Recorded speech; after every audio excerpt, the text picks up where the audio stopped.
안녕하세요. 행복 감성 작가 김단경입니다. 우리에게 감동을 주는 책 중에 하나죠. 빅터 프랭클의 죽음의 수용소에서 이 책 안에 있는 정신의 역동성 그리고 삶의 의미에 대한 부분을 함께 나누려고 합니다. 니체가 이런 말을 했죠. 왜 살아야 하는지 아는 사람은 어떤 어려움도 참고 견딘다. 왜 살아야 하는지 아는 사람은 어떤 어려움도 참고 견딘다. 여러분 공감하시죠? 인간에게 실제로 필요한 게 뭘까? 실제로 필요한 것은 긴장 없는 상태가 아니라는 거죠. 그리고 오히려 가치 있는 삶을 살기 위한 목표, 자유의지로 선택한 그 목표를 위해 노력하고 투쟁하는 것. 이게 오히려 우리의 삶에 필요한 것이다. 우리는 막 긴장 없이 좀 편안하고 그냥 물 흐르듯이 그냥 잘 그냥 갔으면 좋겠잖아요. 이제 그게 아니라 오히려 우리를 더 살아있게 하고 가치 있게 하고 우리 삶에 막 하려고 주는 것은 어떤 가치 있는 목표를 가지고 그 목표를 이루기 위해서 자유의지로 이렇게 선택해 나가면서 그 목표를 이루어 나가는 것, 투쟁하는 것이 필요하다라고 합니다. 그렇다면 우리의 삶의 의미는 어디서 찾아야 할까요? 우리의 삶의 의미는 마찬가지로 추상적인 삶을 추구해서는 안 된다. 추상적이면 굉장히 추상적이고 애매모호하면 우리가 명확한 인생을 살 수가 없잖아요. 실행도 할 수가 없습니다. 그래서 사람에게는 누구나 어떤 구체적인 과제를 수행할 그런 어떤 특정한 일과 사명이 있다는 거예요. 여러분 다 사명자십니다. 그래서 이 점에 있어서는 여러분을 대신할 누구도 없습니다. 나 자신을 대신할 사람이 없잖아요. 그렇죠? 그래서 삶 자체가 반복될 수가 없잖아요. 한 평생을 사는 건데 그 삶 속에서 여러분은 사명을 가졌다. 내 인생을 내가 잘 살아갈 그 어떤 특별한 사명이 있는 분들이십니다. 그래서 궁극적으로 우리가 내 인생의 삶의 의미가 무엇일까? 라는 질문을 해서는 안 된다. 오히려 그 질문을 하고 있는 자기를 인식해야 된다라고 합니다. 자기를 인식해야 한다.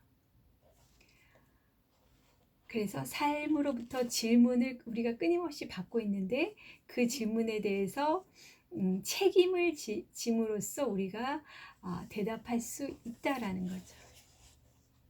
여기에서 참 의미 있는 이야기를 합니다. 인생을 두 번째로 살고 있는 것처럼 살아라. 두 번째로 살고 있는 것처럼 살아라.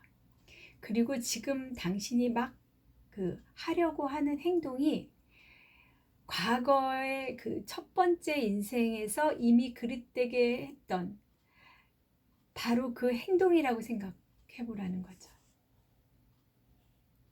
굉장히 책임감을 자극하게 되나요? 이 말을 듣는 사람은 한 두 가지 정도를 생각하게 될 것이다. 첫째, 현재가 지나간 과거라는 생각을 하게 될 것이고, 두 번째는 그 지나간 과거가 아직도 변경되고 수정될 수 있다라는 생각을 하게 될 것입니다. 그렇다면은 굉장히 이게 의미가 있지 않습니까? 내가 내 삶이 그냥 어떤 운명처럼 딱 고정화된 게 아니라 내가 얼마든지 변경하고 수정할 수 있다라는 것, 굉장히 아주 우리에게 유연성을 주죠. 네. 그래서 참 우리의 삶의 의미를 이 책에서는 세 가지 정도로 찾을 수 있다라고 얘기합니다. 첫 번째, 무엇인가를 창조하거나 어떤 일을 함으로써. 두 번째, 어떤 일을 경험하거나 또 어떤 사람을 만남으로써. 세 번째, 피할 수 없는 시련에 대해 우리가 어떤 태도를 취하잖아요. 그 태도를 취하는 것을 결정함으로써 삶의 의미를 찾을 수 있다. 두 번째 방법은 또 우리가 어떤 또 진리, 아름다움을 체험하는 것, 그리고 자연과 문화를 또한 체험하는 것, 다른 사람을 유일한 존재로 체험하는 것, 결국은 그 사람을 사랑하는 것이다. 우리가 자연을 향해서는 자연 사랑, 인간을 향해서는 인간 사랑. 결국은 우리의 삶의 의미는 사랑하는 것이다. 나에게 주어진 삶을 사랑하고 또 내가 만나는 사람들을 사랑하고 타인에게 그 어떤 우리가 사랑의 그 의미도 어떤 그 내면이나 어떤 정신 세계에서만 찾을 게 아니라 이 세상에서 찾아야 한다는 거죠. 이 세상에서. 왜? 그 인간은 항상 자기 자신이 아닌 그 밖으로 어떤 사람을 지향하거나 어떤 방향을 그쪽으로 주의를 돌린다는 거죠. 자기 자신이 아닌 어떤 것에. 그것이 우리의 어떤 성취해야 할 의미일 수도 있다. 그리고 자기 자신을 잊으면 잊을수록 이게 어떤 의미냐면 어떤 타인에 대한 봉사나 어떤 그 선을 베푸는 것, 사랑을 주는 것을 통해서 우리가 더 인간다워지고 우리 자신의 존재가 더 실현될 수 있다라는 의미로 우리에게 얘기해주고 있습니다.